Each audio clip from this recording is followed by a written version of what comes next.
কেমন লাগতেছে চঞ্চল ভাই বলেন? অনেক সুন্দর, অনেক মজা। হ্যালো এভরিওয়ান, আসসালামু আলাইকুম। আমি সুলতানা নাজমিন মিতা, তাওহিদ ফুড মার্ট থেকে। আজকের দিনটা আমাদের জন্য সত্যি অনেক বিশেষ ছিল। গোপালগঞ্জ উদ্যোক্তা পরিবারের সম্মানিত অ্যাডমিন প্যানেল আমাদের অফিসে ভিজিট করেছিলেন। তারা আমাদের বিভিন্ন ধরনের আচার টেস্ট করেছেন এবং মন থেকে দারুণ সব রিভিউ দিয়েছেন। ভীষণ মজা ছিল, ভীষণ গোপালগঞ্জের ভিতর বেস্ট। আমি এইটুকু বলতে পারি, গোপালগঞ্জের ভিতর সব থেকে বেস্ট আচার হচ্ছে পাউড চিংড়ি মাছ। আলহামদুলিল্লাহ, 2024 সাল থেকে আমি এই গ্রুপের সঙ্গে যুক্ত আছি।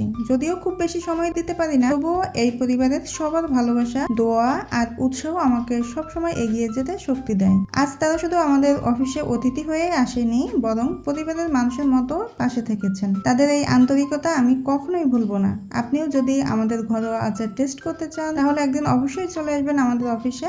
আপনাদের সবার জন্য রইল আন্তরিক দাওয়াত। আর হ্যাঁ, ভিডিওটি ভালো লাগলে অবশ্যই লাইক, কমেন্ট, শেয়ার করে পাশে থাকবেন। আজকে এই পর্যন্তই। আল্লাহ হাফেজ।